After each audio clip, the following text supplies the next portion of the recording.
Hello everyone and welcome to the day 2 for our HP UFT / QTP Live Training. We are the batch of July 28, 2015. What we're going to do now is we will continue with where we left in our day 1. So primarily, if you remember team, what we did is yesterday we created a very simple UFT script by doing what? By doing a record. We asked UFT to record everything and note it, and then we started customizing it. All right. Now, this is our first project, which will last about 4 to 5 sessions. Through this project, we will learn the basics of automation, basics of VB scripting once again, and the basics of some of the concepts of objects, object repository, and so on. Once we do with that, then we will have our ability to be able to expand our skill and go very strongly into more deeper automation, more deeper frameworks, and so on team. All right. So let me, before I proceed, let me quickly open up the drive wherein we started to put our documents. So for the project 1, we have the project 1 test automation plan that we created yesterday, and very briefly said that this is what we will do. One test case, just a user comes, visits facebook.com, enters email, enters password, and clicks on login. The same steps we performed, and we did a record yesterday, and we got a certain script that got generated. The only two things that we added to it was, one was comments, so that we can understand what each step is doing. The second was adding a wait statement, which lets us wait between steps. That allows us to see exactly how the test is progressing, okay? How it's going from one step to the other, what is really happening on the application. It gives us a little opportunity to look at it. Let's save this. This is already saved. Let's save this as same thing. I'm gonna call this as _2, so that way we have multiple versions of the same test that you can keep with you, and you will be able to refer back to these documents as the sessions progress on our training. You should be able to see it and say that, okay, this is what test we were referring to. So let me see quickly, one quick second team. I've saved the test.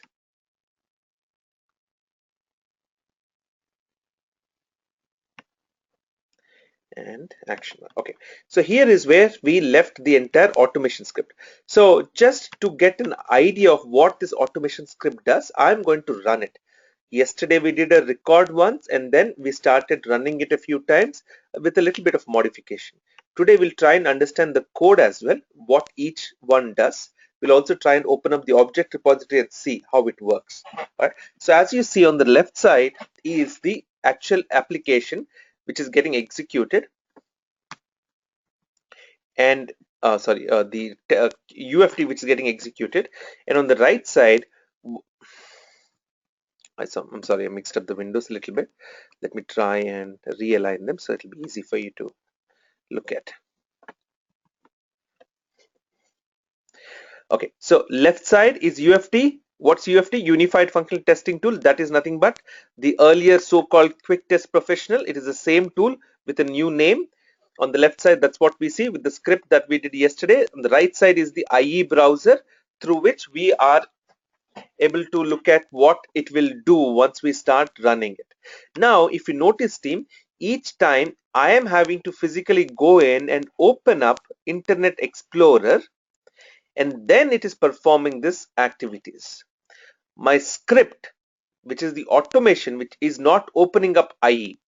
What do I mean? I am saying that I've built a robot which will take my car and me as a passenger from place A to place B. But my robot that I've built to drive my car does not know how to start the car. And that is not right. It should also know how to start the car. It should also know how to stop the car. Now, what we see on my screen right now is some kind of a temporary results that we've got.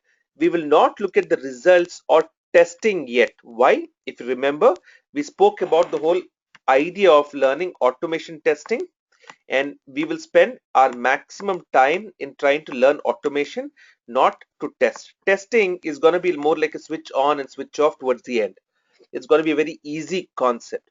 But before we get there, we have to master automation, and that is where you and I will have to really focus, and you have to really follow my instructions of what I'm trying to do here. Clear, everyone? So that's why we're ignoring these results. What I'm going to do, team, is I don't want this to pop up each time.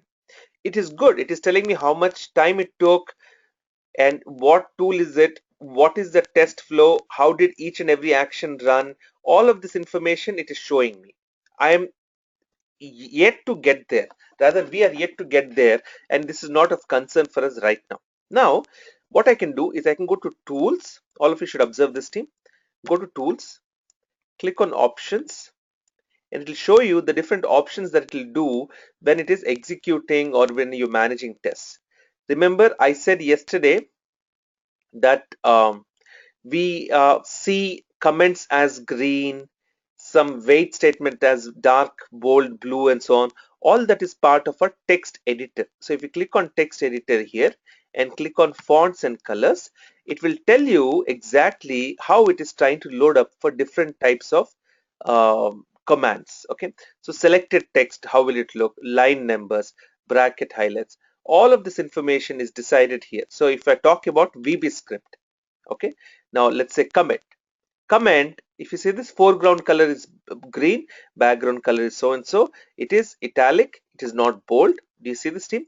That is where it is defined. Now let's say that you want to define something called as a string, which will come to. It's got a specific look and feel, and that is looking here, like what is the color of that and what is the style of it. Now all of this is basically the options that you have to manage it if you don't like what is coming standard. Okay, it's a text editor. I'll talk a little bit about text editor later today, but I'm going back to the general tab under options. So we've gone to tools and we have opened options. Now we're looking at general. What I want to do, team, is I want to go to the run session, and I don't want to view the results when the run session ends.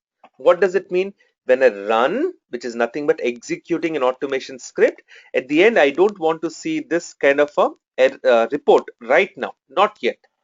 Why? Because automation testing will come to testing later. We are trying to master automation. So I'm going to uncheck this and I'm going to say okay. Now when I run it next time, it will not happen. So the thing that we were talking about, team, is there is no statement that is opening IE as blank. Okay, open IE. I want to write a statement. What is a statement? A VBScript statement that opens IE browser. So to do this, team, number one, this is a comment. So I will have to do a control M on this, or just put a single quote at the beginning of it, and you will see that. What did I do? At the beginning of it, so it knows that VBScript knows that yes, it's a comment. I don't have to worry about executing it, because the programming language, it will try and follow instructions. This is one instruction I'm saying don't follow. All right, now to open up any kind of an application, in this case it is the Internet Explorer is also an application. What I will use is system util dot run, and in brackets I'm going to say, not in brackets, in quotes I'm going to say IExplore dot exe. What does it mean, team? Now if I go to Windows icon and R, and I write notepad here and I enter, it will open up notepad. If I write Windows and I say IExplore, all right, and I enter, it will open up Internet Explorer. If I do the same thing, and I think it is called WinWord, if I'm not wrong, for word, not WinWord, Word, MS Word. I'm not finding the exact one. What should it be? Should have been WinWord. Anyways, so any application that you have installed on your system and you want to execute it through a run command, you can open up Windows and say run, and then you can type the name of that specific application and it will open that up. The same thing we are trying to do from a script. We are going from a programming script and saying that we will open up iexplore.exe. This is the command. This is the name of that exe file or something called as an executable file that will open up the application called Internet Explorer. So the initial drawback of a script where the IE was not getting opened up is now being taken care through this specific command. How do you know that this is the command that works? Now that I've shown it to you, now you know it. And so on, I'll keep introducing you to many new commands and you'll try to get an idea about what it is. So today's session, we're going to try and go deeper into the VBScript and we will try and look at how things will operate on it. So team, if you notice now, Internet Explorer did open by itself. The reason is of the command that we gave, which is systemutil.run and said iexplore.exe, and it is executing everything on the browser. It has finished execution and it has completed the whole thing. It has closed the browser as well. Also, if you notice, just because we went to the tools and we went to the options, and we saw that under the run session, I unchecked this view results when run session ends. I'm not saying any run results because we're not interested in that right now. Our focus is to master this location in this area. All right, that is what we're trying to do today. WordPad. Okay, thank you, Ankur. You might be right. WordPad, but WordPad might not be the MS Word thing. Yeah, no, it is Word. It is. Hmm. Yeah, WordPad is opened up. I wanted to open MS Word. I thought it was WinWord or MS Word or something like that. Specific name of the every application that you have, team, has a exe name to it. All right, .exe. So that is what I was trying to see, but that's fine. Now this is our script, team. Let's try and understand what the script does. For everything that you all notice as part of VB scripting, it has got two components. It has got one component which is called the where dot what. So let us say that I built a robot, or I have someone who's come from a different country altogether, and I have to give that specific individual instructions of what to do. I want that individual to go and get a file. Let's say his name is Jack, from my car, which he's my assistant now. He's working for me. Let's assume for a second. And I want him to go to a parking lot where my car is parked and ask him to get a file from that car.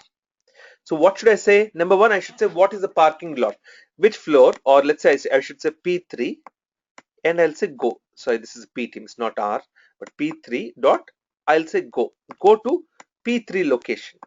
Then I will give the name and make and model of my car, and I'll say open that car. Then I'm going to say that what is the name of that file, and I will say open the file. Then from the same file again, I will say uh, get the file. Finally, then before you come, make sure that the same make and model of the car, you close the car or you lock the car and you come back. These are the 5 steps that Jack needs to follow.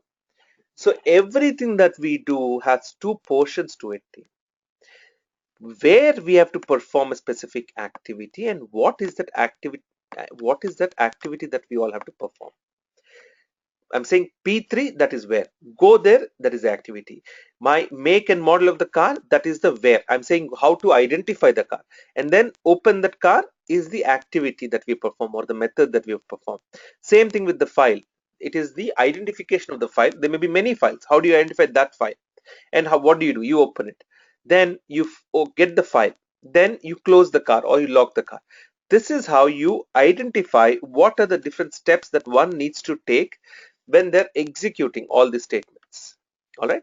Now I'm going to erase this drawing. Let's go back to our script and try and identify the same. What you see is out here, team, browser.page.sync. It says something called as sync. Now, in this case, team, there are 2 activities that are important. Okay. Object type and in brackets object name.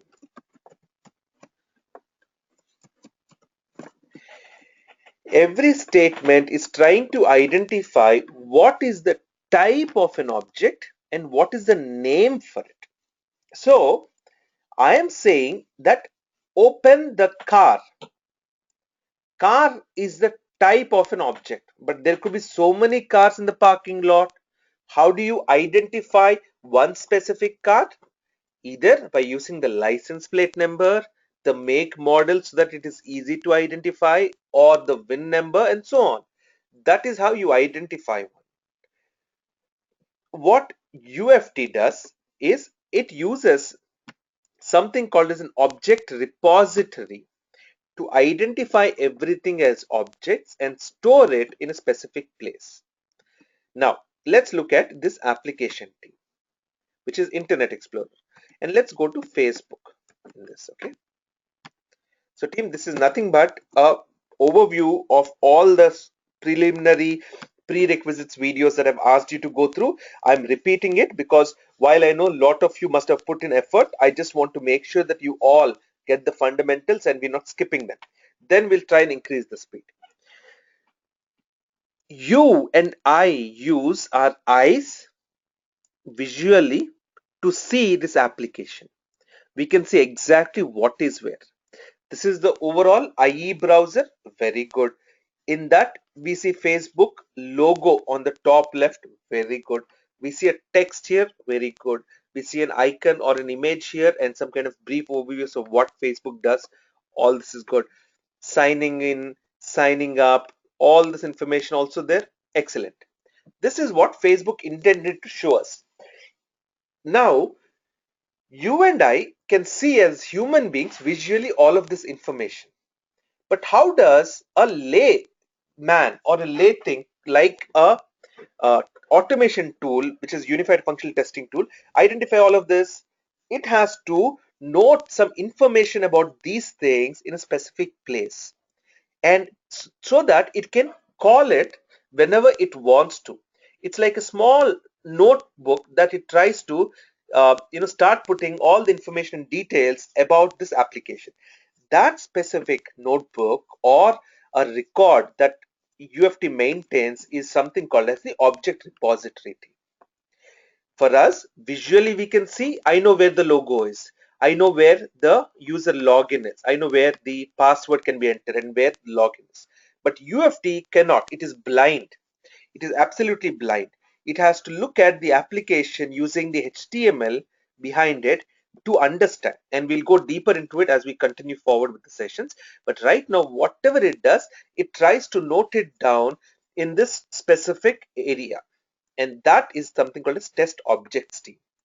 Everything that unified functional testing tries to do, team, it is all about objects and properties. This is used to answer the one most important thing, that is the where. This is nothing but identifying where it has to perform specific activity. Now, once it identifies that okay, this is the car. What can we do on a car? You can open the car, you can close the car, lock the car, you can drive the car, and so on. Depending on the type of an object, you can do specific activities, and that is the what portion. Okay. Now, when we do a recorder run, or when we add the objects to the repository directly, which we'll see going forward, you will see that specific names are given. The way it recognizes is, let's say I want you to get the file which is in the front passenger seat of my car, which is parked in a parking lot. So what should I say? I should say the parking lot P3 dot my car, let's say that is how we identify it, dot front passenger seat dot file 2 dot open. So I am saying what to do, which is nothing but open out here. But to get to the file 2, we always have to make sure where, which parking lot, which car, which front passenger seat, and which file from that. That is how we're able to get to it. This is basically saying what object within the other parent object to be able to identify it. In this case, for example, I will say that this is the browser overall. In the browser, there is this small box where we enter our email. That is the email box. Okay. The next one is the password box, and we will try and enter password there. all this information for the unified functional testing to understand. It will store those details out here in the object repository. There are two parts to the object repository team. First one is on the left side where it lists the name of those things, just like your Windows Explorer, like a file. The second one is the object properties out here on the right side. The properties and how it uses something to distinguish it, we will get to it slowly when we get to descriptive programming. I'm not interested in it right now. But the one that connects this repository to this script right now is nothing but this name of this object key. So if I change the name of this object, look at what happens in our script. All right. So it says msn.com, Hotmail, Outlook. This is the browser that it is talking about. So I will change this to, let's say, fb.com. That is the name I want to give. I am giving my own custom name. Why? Because it is easy for me to identify that, okay, this is what it is. So I say fb.com and I hit a tab. Just observe on the left side team what happens as soon as I do that. Did you notice? Suddenly the browser, which is the object type, and in the brackets, which is the name from here, changed automatically. Now this code also seems to be much easier for us to try and understand what it is doing. So first, it is trying to navigate to facebook.com. Ignore the line number 16, it is not relevant right now, .sync. But the first thing is we are trying to navigate the browser. In this case, the highlighted section is the where part. Then .navigate is the what part. What is it that we want to do? We want the browser to navigate to a specific URL, which is that URL facebook.com, and that is what we provide out here. The next statement is wait for 2 seconds. This is a pure VBScript statement. It doesn't need any specific objects. It is just the execution that we are halting for a few seconds. The next one, if you look, is interesting. Browser, same browser. In that, we're saying there's a page called Facebook login or sign. Once we navigate to it, then we say .webedit and then email. What is this? This whole highlighted text. What is this? This is the where part. To identify what not to do. I'm not yet talking about to do. This is identifying this specific object. Where is it located? All this information is stored where, team? In the object repository. So if I do a Control R again, it will open up the object repository, which is the shortcut. You can also go under resources and click on this. It is the same thing as doing a Control R on your keyboard. Now fb.com, do you see Facebook login or something here? So expand this. Under this, you will see the objects that we were interested in. Come on, mouse. Okay, there you go. So here is the email. Okay, and the class of this is WebEdit. WebEdit is nothing but any field that you see on a web page that is editable. You go and type in a text there. All that is WebEdit.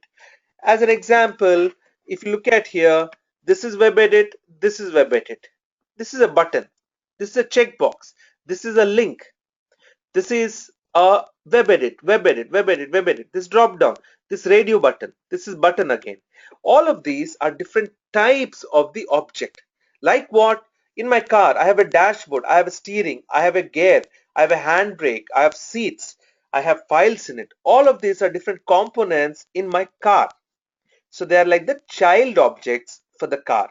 So these are all nothing but child objects for the browser or a web page, and all that information we're providing as part of the object repository. Do we exactly know what these description properties are out here to be able to start working with? No, not yet. We will eventually, but right now we're trying to answer the where and the what. So the highlighted text here is the where. To identify what? To identify this specific object that will get accessed when we want to do something. Now the set is the what. Now let's say I don't know what set is. There are two ways for us to learn things. One is experimenting. When we do a simple record, automatically it sees what I'm doing on that object. Not only does it enter that information into the object repository, but it also says what I'm doing on it. Set is a method that takes some text, which in this case is there within this code, and enters it into the application. Now, if I try and put my cursor over set and do an F1, it will open up the inbuilt inbuilt help or reference manual for UFT 12.5. That is the version that we're working on right now. And it will tell me exactly what does this set do. And everything that you have a question on, you should go put your cursor there and hit F1 and it will open up the help manual to show you exactly what it does. I do explain team, but you will encounter many more things that you go as we go along. You will have to learn it on your own at that time. How do you do it? By looking at this help manual by using F1 key very actively. Okay. Now out here, it talks about the set method and what it does. It sets the text inside the edit box. And the syntax is basically saying what is the format of how we use it. All that information and possibly some kind of an example also is provided out here. That is called set method. Now we're seeing next coming SetSecure method. We'll look at here. So the next one is entering the password. Again, very similar. Everything is so similar to this. Same browser, same page, and again WebEdit, but the name is different. What is the name? Pass. So the pass is now referring to the password field. In this case, I don't have something called as a set. I have, something called as a SetSecure. What is set? One action or method that we're performing on a given object that takes a text and types into it. How do you know that set does it? I'm telling you now and you know it. QTP will keep telling you and you'll start knowing it. It's all discovery and mastering it. What is SetSecure? SetSecure is basically a very similar thing to set method, but it kind of encrypts and decrypts team. Why? Because these are passwords. We don't want to physically go in here in line 16 and write the password. You don't want to show that information very vividly. So the SetSecure is a feature that UFT comes up with, very similar, but you have some kind of a string out here that is getting converted into the actual password and it's put in there, and you automatically take that information and again change it back to what that is on the application. At a script level, you'll not see the password, but on the application, it'll do exactly the same thing. Now, I am not sure exactly in a very perfect way. Let us assume that on what SetSecure is. What do? Put your cursor on it and do an F1, and it'll open up the specific method for it, the help manual for it. It sets the encrypted value of an edit box. So typically for the passwords, you do this. You use SetSecure and it automatically does it this way. Okay, SetSecure automatically does it in a specific manner. Finally, we're saying web button and we will click on it. So the whole code is divided into nothing but that concept of what I'm saying, which is that where and the what. Okay, where do we do certain thing and what do we do on it? This is how the whole code is broken down to. All right, everyone. Now, this is the total code that is executing this specific test case. All right. Now, this is how we do as a record and run. I want to do exactly the same thing, but this time I am going to do very little differently. Okay. I will create a new test. Okay. I will call this as similarly, we're still in project 1 underscore FB underscore home. I'll say underscore 002 underscore 1. Now, as a second test case, look at the difference now. So one test case we did as a record and run. Now we will do it the way we're supposed to be doing all of these things. As a second test case in this same project, this is just one template team. You will see how we will create multiple templates of test plans, test cases, test steps and all that as we go along in the coming few days. Okay. Control C, Control V. So I will call this as 2.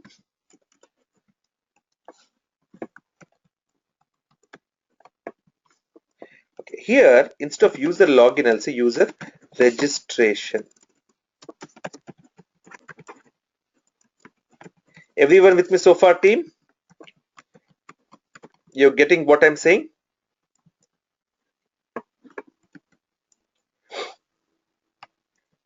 Okay, so save that and we're creating a new test.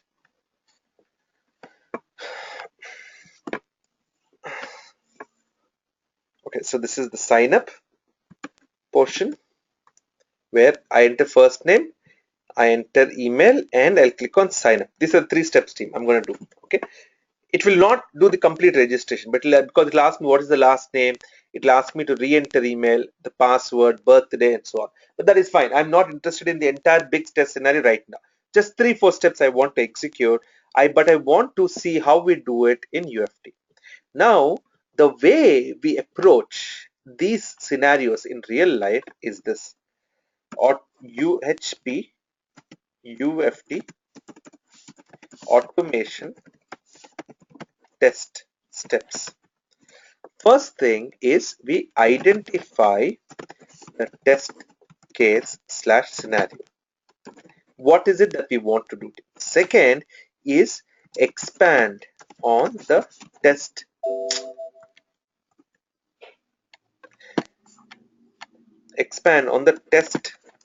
steps for the given test case. So we've identified the test case and we're expanding on the given steps. So here, let me give it a different color so it's easy for us to identify that, yeah, it's a different test altogether. And here it is click sign up. Okay.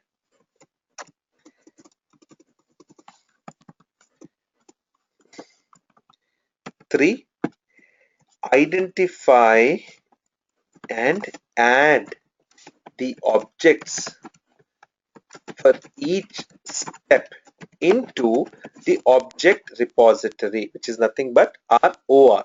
The short form for OR, or rather the short form for object repository is OR, that we are giving as an abbreviation. So we have to identify what those objects are and add them to the object repository ourselves.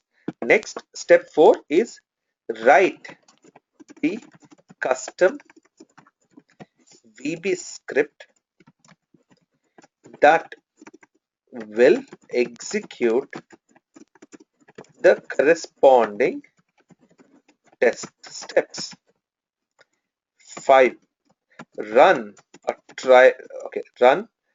the script and fix any issues / defects that occur. This is the basic way that we all do automation as a beginner. What I showed you yesterday, if you look at it, was a record and run. But I said we should avoid the record and run process. Then what do we do? How do we do it? This is the approach for it. This is how we go about doing it. Now, so to do it, the first thing is we have put the test case, and I'll say this as status.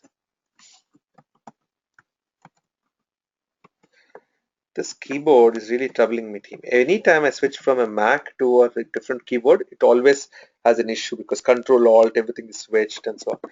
So sorry about that. Status.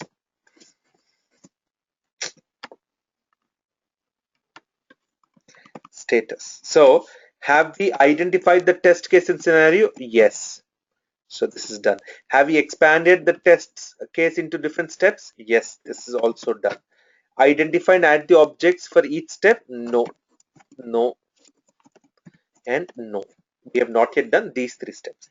Now let's start working on the step number 3, which is identify those objects from the application, which is first name, email, and sign up button, and add them into the object repository. So we opened a new test. Now I'll say control, okay, it's already a new test. Now I'll say control R, which opens up the object repository. By default, it is blank. If you do a record, it will start adding objects to it. Or if you add objects to it by in your own fashion, it will start accepting it. Now I'm going to do a Windows icon and left arrow on my keyboard to get these applications to the left side. So and the IE application to the right side, so that way we can see what we want to do very easily while we are working on it. So what we're going to do, team, is use this plus icon. This plus icon is nothing but it will add the object to the object repository. It answers the where portion of our automation requirement. The what, we will have to do it, but where, it will do it automatically when we use this plus sign. So once I click on the plus sign, you will see that suddenly the UI has changed. UI has changed in the sense everything got minimized, and your icon, your mouse icon will become like a pointed hand, which I don't know how many of you can see in GoToWebinar, but when you click on the add objects to the repository, it will show it to you in your application. Now I'm going to click on Control as a button, keep it pressed, and minimize all the windows that I don't need. There's so many windows out here in the application. I don't need them. I'm going to minimize them all. Okay. Uh, tu, tu, tu, tu, tu, tu.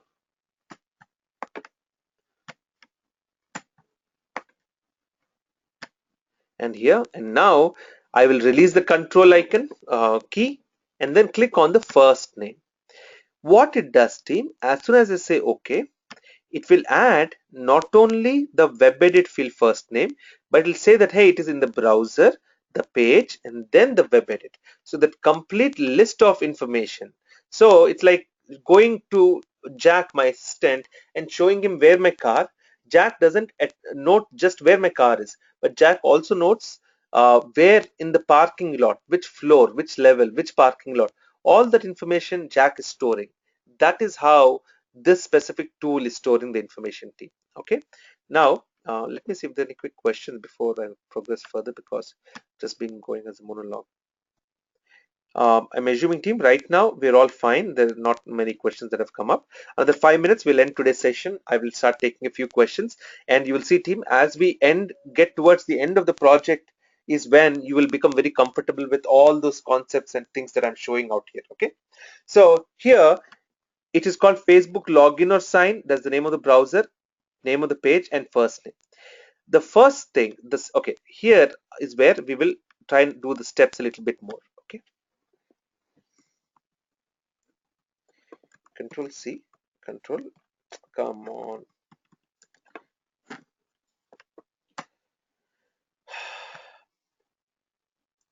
Allow access. Control C, control V.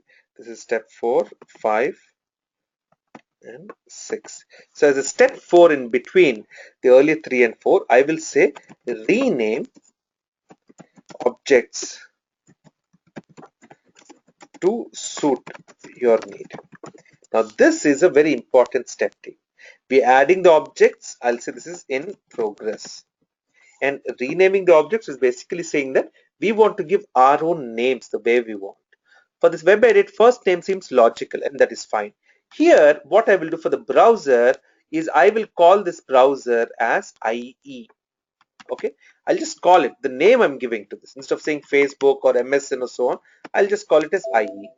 And here, instead of login or sign for Facebook, I will say Facebook home page. It is easy for me to relate to it. I'm giving some kind of a logical name that is easily understandable.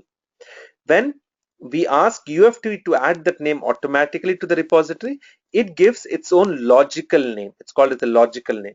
It looks at certain properties in the HTML code and it gives the name. We are changing those logical names to make more meaningful sense to ourselves, and that is how we're changing it right now. So we've added first name. I'm going to add 2 more objects. Come on.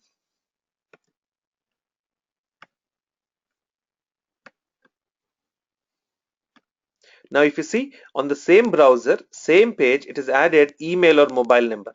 That is the name of that specific field it is captured. And then I will also add sign up, which is now ideally a web button, team. Now the types of the objects are very important. Sometimes you will see that it's not web button, it's something else. It looks like a web button. It is all because of just the dynamism of HTML5 and CSS that lets developers code in different ways. That gets shown up there, but that's something you can ignore right now. So we have added those 3 objects to the repository. They're already there in the repository. So we've completed this specific step, and we also renamed it to our suit. Now we have to write the custom VBScript. What is it that we need to do? We need to do these steps, team. These are the 4 steps that need to be performed. Visit fb.com, enter email, enter password, and click sign up. So I copied those steps and I put it out here. And I'll also say this is the name of the test case.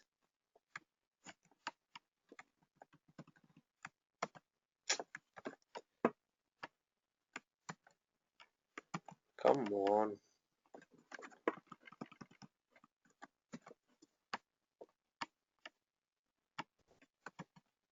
This is the name of the test case.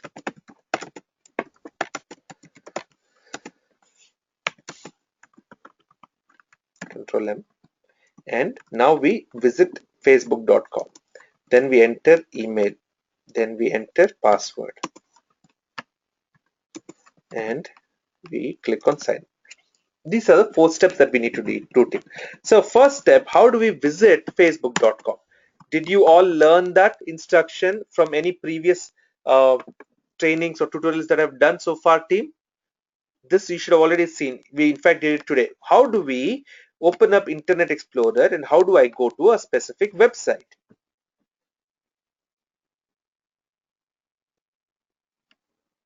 Come on, guys. I want everyone to answer. It is not that I'm asking some stupid questions out here. These are all important questions. Trust me, this is when I realize and I know that sometimes people miss out on the basic concepts because we overlook them. That is why. Okay, I want everyone to be active on chat, please, and try and answer. How do I go and execute the first step? How do I give instructions to the UFT tool using the language VBScript to open up? That is the command systemutil.run. That is what we did this early in our session today. Systemutil.run. That is the command. And then I say iexplore.exe. That is what we are saying by saying that we'll open up Internet Explorer. Now, a small twist to this specific command is that I can put a comma here and give the URL of that application that I wanted to open. And I'll say this is www.facebook.com. So the first says what is the name of the browser. The second information says what is the URL of the website. And if you notice, there is a specific format. If I don't use comma or quotes or something in between anywhere, and I try and save this test, you will see that the syntax errors will start appearing. See, line 4, it says expected statement, and I double click on it, it tells me exactly where and how. So I need a comma out here and I put it. How do I enter email? So to do this, remember those 2 portions, where and what. We need to do these 2 important things. How do I do the where? Very simple. First, you open up object repository and keep it to one side. Okay, you can refer to object repository while you're writing this code. And the first thing is this is the object, correct? Email or mobile number. So you have to start with the hierarchy of these objects to come here. So the first, I need to identify the IE. So if I write browser and I open brackets, automatically IE is the name out here. It will come up here because there's only one browser. All right, IE dot. And now what is the next object? Facebook homepage, which is nothing but of that class page. So I write here page and I open brackets again. It comes up as Facebook homepage because there's only one page in the whole test objects list out here. Now dot, I say WebEdit. WebEdit, why? Because email or mobile number is a WebEdit. That is why I say WebEdit. This keyboard is not that good, team. Sorry about that. And now instead of it automatically getting it as IE or Facebook homepage, it gets me 2 options. Why? Because there are 2 web edits under this Facebook homepage. First is email or mobile number. The second is first name. So this is what we wanted. We entered this. Now, how do I or how do you put a text within this specific object? So the where is done. What do I do now? It is dot set. Why is it dot set? because it is the one which sets the text inside the edit box. And let's say that the first name I put it out here as Karthik. Okay. Now I know this will execute very quickly, so like experience says from the previous, I'll put wait 2 or 3 seconds. Let's just put as 2. Okay, let's not do 3, just wait 2 seconds. Now enter password. To enter password again, I do the same thing, team. I say browser. It will automatically say IE dot page, because within that browser we're looking at a page, and dot web edit, and it will give me both the options. I will say this time first name dot set. Sorry team, it was enter email and not enter password. Enter email. Oh, which ones did I add? Email or mobile number, first name. So the first name is coming here. Enter email is coming here. So see, you don't have a clear test case and test steps. We will start failing very easily, team. The first is enter first name, that is the first step. Then enter email. So set it to Karthik. And here set email or mobile number to Karthik at ITeLearn.com.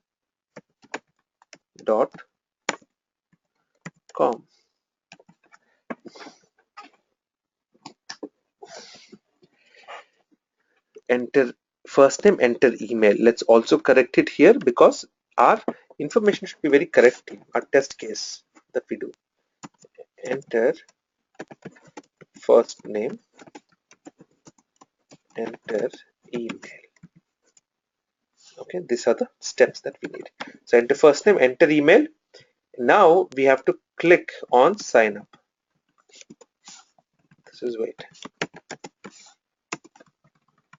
Click sign up. How do we click on sign up? Same thing, browser. If you have a question, you should always do Control R and open up the object repository. That way you can see exactly what are the names and so on. Dot. In this case, not a web edit, it's a web button. How many objects will come up automatically when I open up brackets? Only one. Why? Because there's only one object with that name. And I do a set on this. Why is set not there for web button? It is like saying the where is the car, that is the object, and I'm saying fly. How can a car fly? Your car is not made to fly.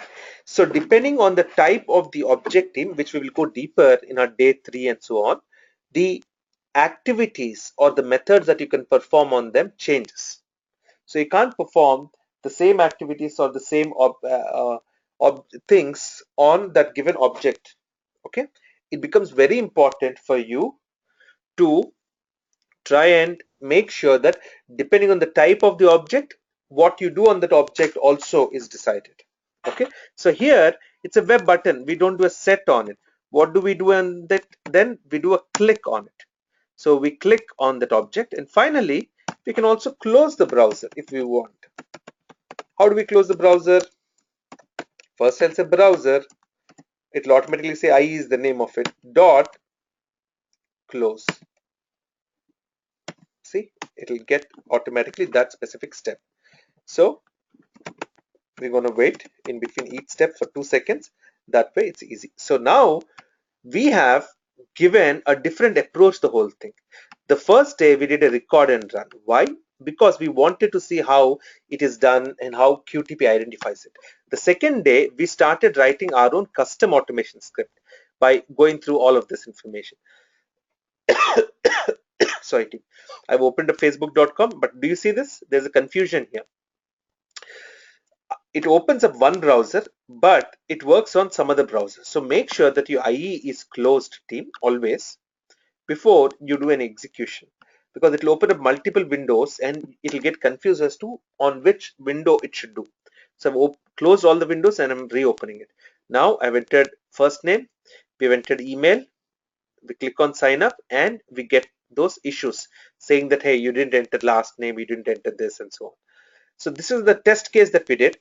it doesn't have to necessarily be right. What is most important right now is the fact that we could do our own custom script by adding objects to the repository. And as we go along, team, you'll become very comfortable with each of the statements. And you'll see how easy it is for us to work with objects, object repository, descriptive properties, and so on. At this point, I want to take a quick break, make sure that I answer any questions that you have so far in the project one. It'll take another 2 or 3 sessions for us to get a lot of clarity on what we're trying to do as project one, and you will be able to understand it as we keep going forward. What I want you to do, team, is anything that's relevant that you have a question, please go ahead and ask it. Any questions that you have put previously to this, please take it again once again and put it here if it's not answered, as a lot of other messages have come in between because I was asking questions.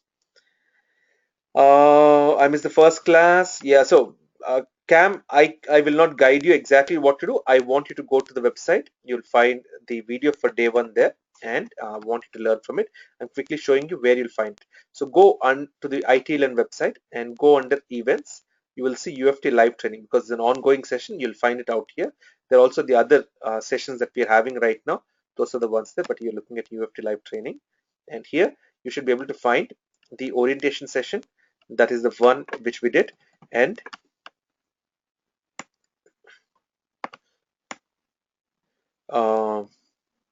looks like the day one has not yet been uploaded onto the website, team. It should be done shortly. All right, and the day one session also, you'll find it out here. So along with the day two, I'll make sure that the team also uploads day one. It usually takes about few hours. I don't know why it has not come up here. You'll see the day one here, and then today is the day two continuation. You'll see both of them in this. Typically, a lot of times you will see that as part of the same playlist out here. This is the orientation session, but you'll see the day one, day two also as part of a playlist. Hello everyone, welcome. All right, okay, let's see what else is there.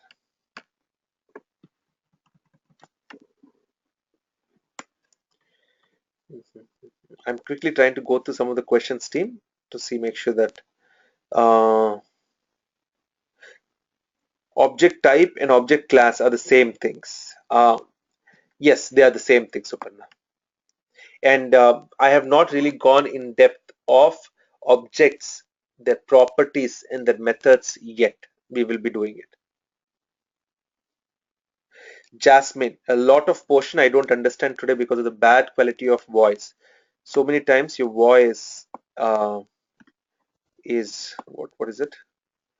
The voice is gone. I miss so many things. So team, there are dozens of participants here, and I'm sure if there was an issue with voice, everyone would have started raising a hand about it. Now I'm asking this question in general. I'm assuming the audio is fine for everyone else. If that is so, Jasmine, that means that there's an issue at your end. You will have to find out why is it that you are not able to hear while the 50-60 other participants are able to hear me so easily. And please make sure that you try and find out a solution and fix that. In the meanwhile, you can also go through the videos. They'll get uploaded today. Why we need to give browser command every step while we open browser and URL on first line. It is basically a way for UFT. As I said, it is a tool which is very dumb. It doesn't know by itself that what to do, where to do. So it has to be given very clear and proper instructions each time. We cannot assume that, oh, okay, it'll understand. No, UFT is very dumb thing. You have to treat it almost like a pet and give it very clear instructions. Only then will it try and follow the orders.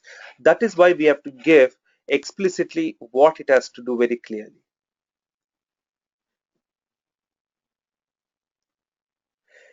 All right, I'm into programming. I'm not in programming. Do I need to get familiar with Java and VB before registering for these classes?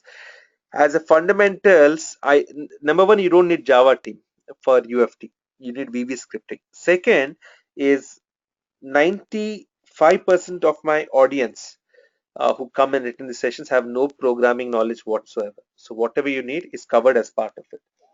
The only prerequisites that I requested everyone to do was to make sure that you go through the specific videos and chapters that I've shown. That was the only prerequisite that I requested for.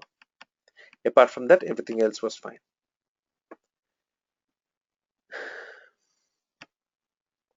How can we ask question regarding previous class if there's something? So what happens is you can always ask me questions that are related to today's class or previous sessions so far.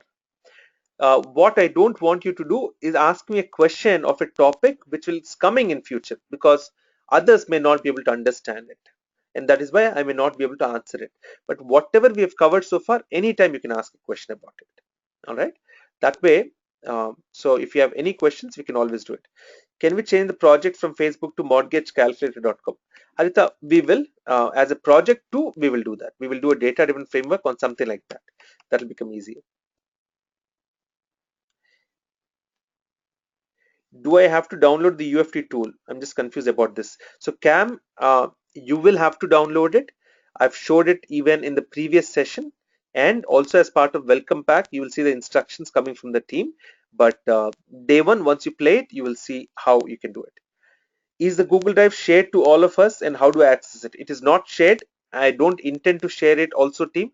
It is for me to store all the files, everything, and share it with my own internal team so that they get a chance to be able to host the videos and so on, and they'll be able to share it with you all. So as we end each project, the files related to each project will be attached to the uh, website, and you'll be able to download it from their team.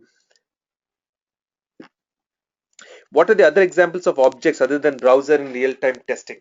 So for a web-based application, it is always browser. But when it comes to other Windows applications or some other applications, the object types changes. It can be Win, it can be any kind of SAP application, it can be a Siebel application. Different types of applications are recognized differently using UFT and its related plugins, and the object types and names also change. Where to find Google Docs? Like Sue, I said, it's not shared with everyone. I will share the zip files, compressed files of all the sessions that I do for each project at the end of that project. They should be used wired internet computer. Thank you, Vishwanath. Those who are having problem with voice, they might be using Wi-Fi internet. They should use wired internet to computer, is what Vishwanath is saying. I believe it should not matter, but maybe it works that way. If you're able to plug in your system using a cable internet directly using Ethernet rather than Wi-Fi, may solve the issue of the voice. But I see only one individual who has an issue right now, Vishwanath, so I think it should be something else. Thank you so much for the input. For different types of browsers, are the coding little different as well? No, the coding, VB scripting, everything is totally the same.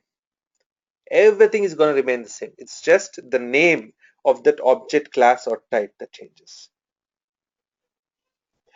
All right, team. Looks like I've answered most of the questions, and we are good towards the end of day 2. Thank you so much for spending time. Almost an hour session again today as well.